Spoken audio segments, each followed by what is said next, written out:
Hello. Tu lai chu hei sar chiko video viral na sakhop maya atam zok chonin kan lo mu to pon karinga he video viral hi chan chu social media platform sang ten share na sai mema atlonin kalangai thalawa Facebook a tu te moten an ron share ang chi kha chu toite chu ka ngai thatowa tun chuma hianin request tu ten lo om ve neu nen atlonin uluk dewin kan ngai thlawanga kan react khau don ani minute sari le chan vetling lo shetania chu wang chonin ani nom man lo tura ngai la athu soi kar laka anin zep ve sek lo ti po soi thailo kan lu tang o mi soi ngam lo ania mortek ka lom lu tu ka tiang khil soi mortek ka soi di chonin black money chung chang te politics sim hi men soi changam lo hai te ma mi she de ben soi du lo na ngan finga ma mi hi ni ka kan alu tu kan juru ti me sana oma yes tangai lo tangai khelar vibe sit tang chi ke ngan ma ka tilon ma sabara chuan loksin o black money kha chu black money ni ta se politics aron soi kha chu dik katia minan soi thangam lo ti khamo thil dik tak nin ka thia kan soi thangam lo ani achan chu mi huat lo te thil reu mania mi huat lo awle me mani tu te ma party ta na thulom om tak soya kanin ngai lai khan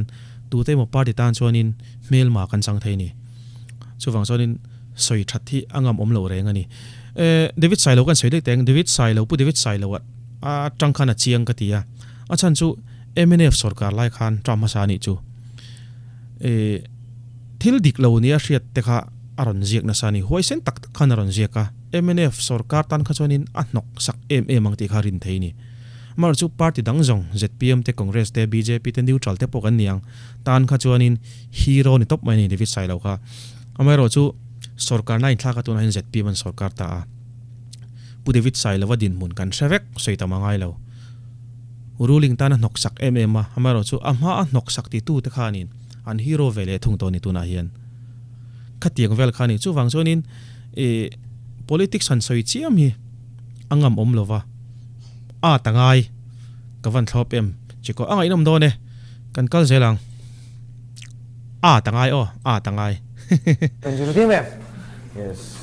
sana oma yes kati ang like lar khelar vibe sit tang chi ke ngan ma ka tilon ma sabara chuan mere theile har sa jok te hi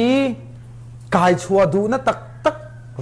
nei ram soi tu kan ma moni chu ma sabara chuan feel serious lu tu kan hi tili hey nuwa min telu tu kan tan thok tur kan thanga mo kan dia lal tu ri kan lo thang chokin lo nia VIP tu than chuana VIP lifestyle enjoy tu than chuana VIP lifestyle enjoy tour hanti kha awan dik di kan ngai thlonon lenga VIP lifestyle VIP culture noi bote po kha tun kan ministry te po hianin an sarkar ma kha chonen an soi ve thin ngei khana langa anti ta lo chan po kha an soi thowa mar chu VIP lifestyle enjoy hi alo nu mo ne nga ti rorel tu tur na thokor kanin hak tir mo kan ti la hian hemi chung chang ai jan mi pui poi kan thiam lo ka ti na chu lal anga treat na hi alien ani an mani pon lal emo anin ti na chan bul pui ber pakhat ni ka hria chu mi pui hian lal treat hen kan treat la tani sar kapu tun ma asar tingai hleilo khan mo chu wang chonin lal emo anin ti na chan ai chu mi pui po hian thil ti fu to lo kan nei vein ka hria vangai dum ve do ni na VIP tu than chuana VIP lifestyle enjoy to than chuana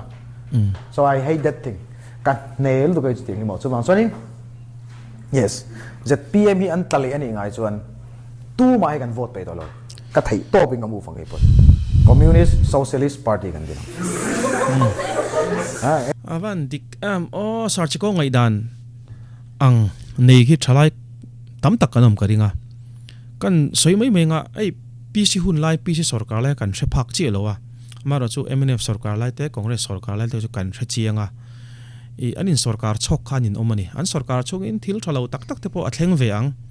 karing thil thalo po athleng lo po ni sela angai in sarkar chok rengot ning kha kan tam mani kha bo ro khan thalai te a na satakin sarkar thar mu cha na kha thil lunga kha du na kha ron tu ta ti chonin ZPM aran sarkar ta besina kan nei sang mani ZPM le zelina minti beidon chuan keipo sarchiko ngai dan ha ka ngai dan ani vote tur ka se to lo mania local council le village council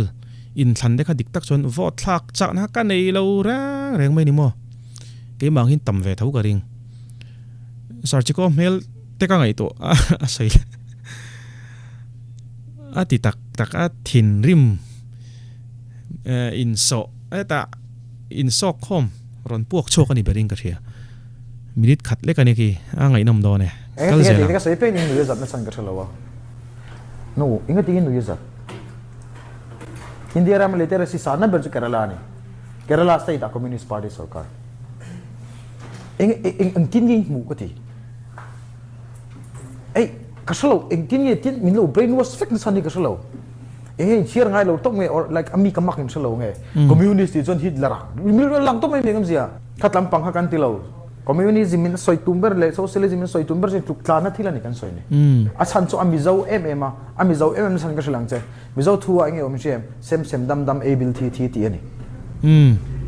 kiang ka chu practical chu na thailo mai thei but chu mi mentality chu kan in neya ti in lom ton thin kan ni chu in pui ton thin kan ni black money in tia achan ni bera ka hriat chu bo lok sin kan role lok teng achan ni bera ka hriat chu communist kan ti hian ni e Hitler te Idi Amin kan ti te ril ru alang lo thei lo chan chu sipai sarkar na sipai sarkar nun rong lutuk shon tur anga in ngai nei lian em mani tun ayan communist ram hi China te ani ta example a chonin China administration nge felfai kan ti America buk mai turani tun din huna chan ni democracy kan interpretation a zir hian a fulo view theya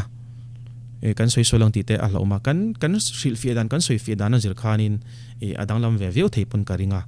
tun din huna chon administration thazo ka ngai chu kai chu America jon China ni ke pon maro chu he tilai kan nu le pa te po anianga atanga kan lawin tu to dan chu communist sarkara jon sipai en luling em sipai nan du an pong sola khatiang vel an du an neya mo khatiang chi mi puan re theya khatiang chi zurin na zungai to na kha ki mani henain tu ve na sain ka ria chu wang chon enge thazok ti kha chu soi thiam chu har khop mai ma se ka ngai dana chonin China administration America ai chon thaka ti jok ti kha na sei lo ka ni liti chu kan in neya ti in lom ton thin kan ni chu in pui ton thin kan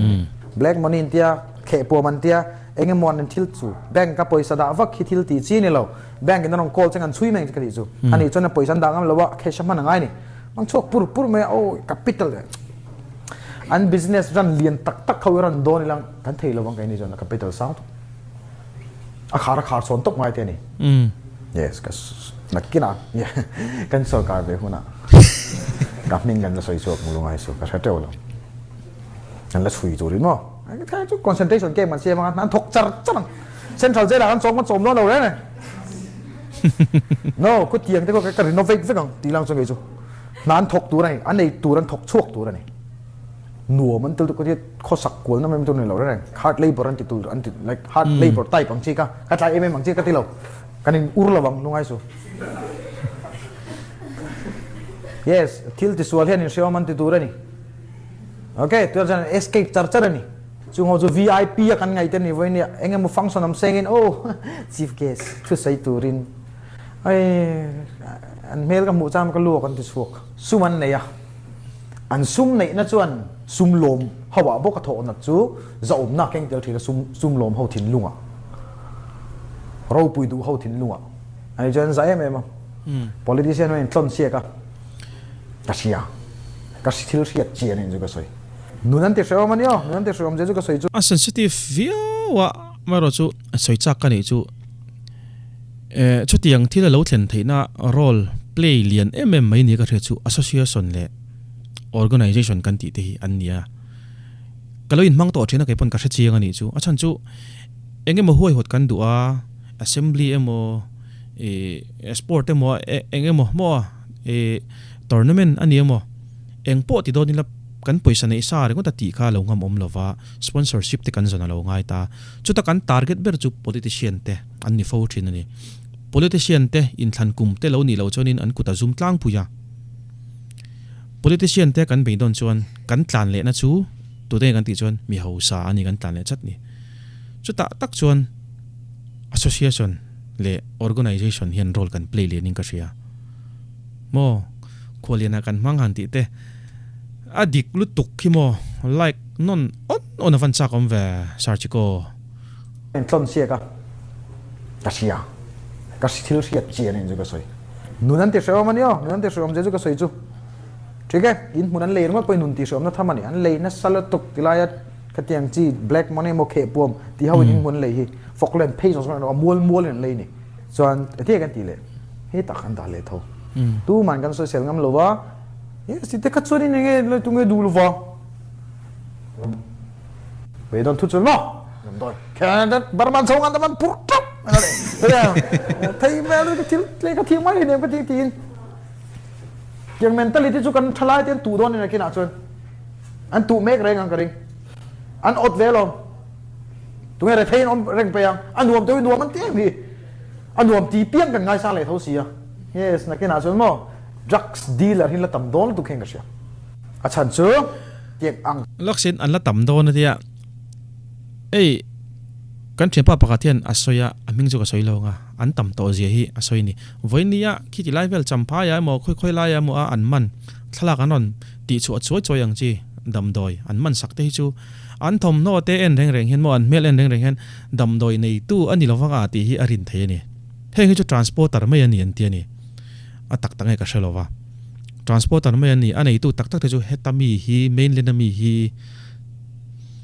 ka save fortune chu the biggest enemy lies within you ke ma ni nge hi ni kan mel ma dik tak chu no ti thin ang chi kha ni chu function an la tam do ne tu na po hianin engzat nge in phum ru ti lai hi zo na om theinin ka thia ke ma chuan soi huai se vangai nom ve zo na ma emo het me isa ti me rang va mola har sa te zu bil lai an sa chi lai video tv kan bu zo ne ta ten ti chu ka ठीक है yes koi lai restaurant lian how tiang om hawa anjun man ta khi zaune thon ti chokala mulo re sabara chon chutiang khil then na ram chu ram suai tu tha kho sak na mun le party thatak om na mun ramani thei lo sim system thatak kal na mun ani thei lo sim in la bei dong don tho ti hi ka sia ni eng mai na mok lo chu bei don nei na mok chu frank de english lang chu I mean honest tu ka di do ka eng mai na mok lo chu party thila hian mo kan political thil bei don nam pa ke na mok lo chu ti khan ka benga lo thlep do le ka atima ma lo mo ka ti ma se party thila ron ti ta ka chonin aron shil fi le inga sia adi ka ni tro political party thila ai chonin bei don nam ba ke min mok lo ti hi ke poka pom dan nget tlat to ni van ngai nam fa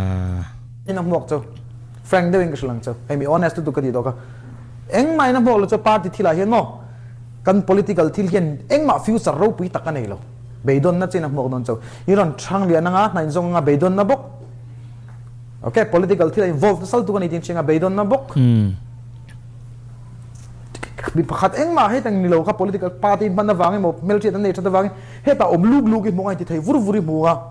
thei to pe lo zir khana ne khan yes ithi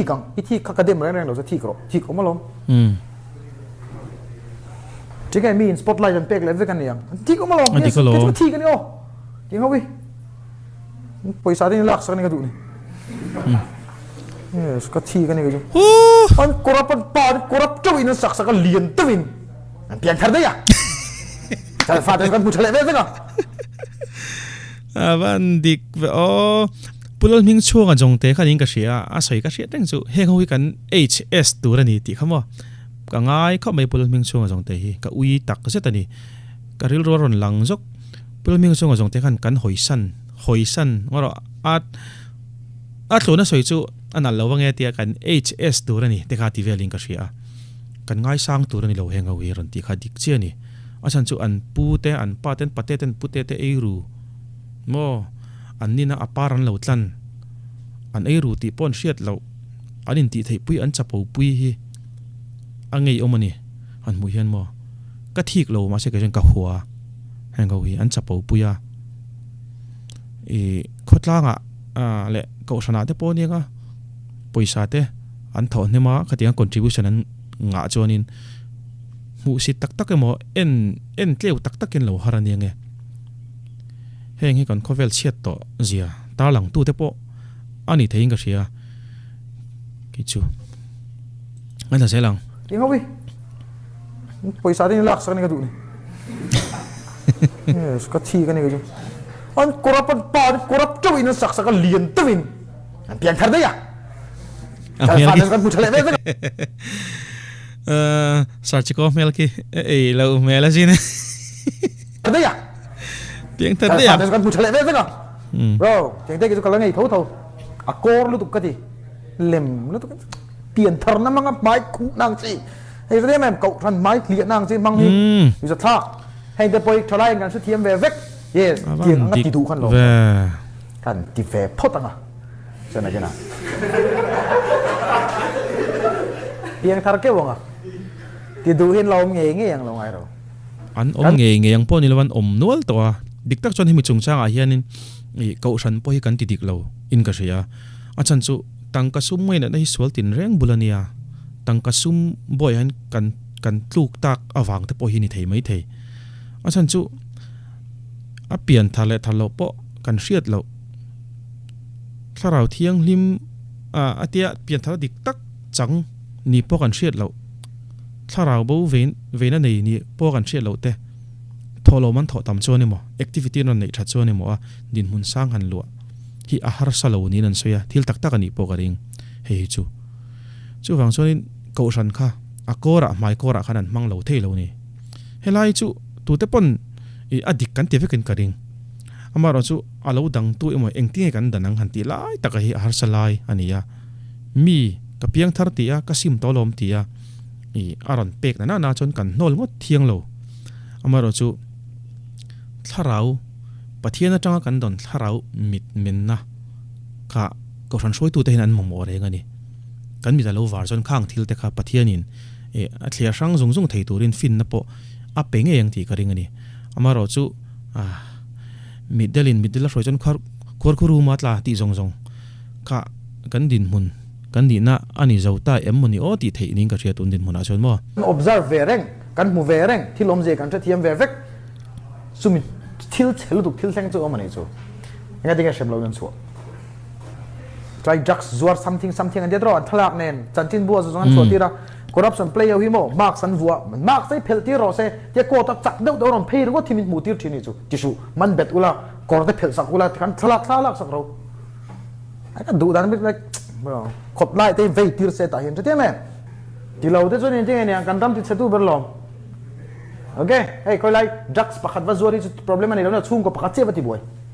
mi corruption play chon mo thinom pa sumpo heta sum mizoram pum sum an ai ni so drugs zuar ka wa faknan laman ni lo at least a levels a crime ka sang zo ko in dalo point level 2 man atalin da vero se chanchin bote comment mail kan hungai lo ne event muthi nem news a ko tan suok vut lai che in muthi nak tak in tension marks an vuanga marks phel ro pon tingam lo nge ka khalo drum lum da tanga chan nar theng so se the men live freaking youtube kan live angamo ke ngan thei tiram kan or tiranga corruption chu tiang ka den chu kai ruwa dinga chon dula zel thenga morning ke chu thalo longa yes tiang no thak sungi yes ngai so corruption ni chu huat omani lelama chonin a corrupt ngei ni kan hriat te enga tinge thiam lo an chang hlei thelo ni kan hriat tlat na po hi aum vele thung boka zo na hi ka nei thin ni india ra mi rule of law kan ti don ni rule of court kan ti don ti thleng ta pon ka ngai to thin ani ei khi video khi ka soyang hanin a viral na sa tuna hianin sarchiko khianin class ala mek ni na hriat boka tuition na penge o enga po chuni se class ala ti hriat renga khi amaro chu politics an soi chiam khi akhat liam vel he ti kha hriat theini a mela polanga expression ate zong khana lang veka alo ka tia sarchiko te me win ki tinga ron soi ki achan chu atira kan soi khan mi a ni nga yani kan la a chun zom zelong ti po sei thelo tikhanin kan du to kanga sarchiko te ang larsa boxi influence nga lut ngari zau tak lian tak nei thei tura kan ngai te hitinga ron soi ki lom ka tia a thazongin thalai te le thalai lo te apo ngong ane nge ka be sei ni tun tum ta sonin kan du tok phatang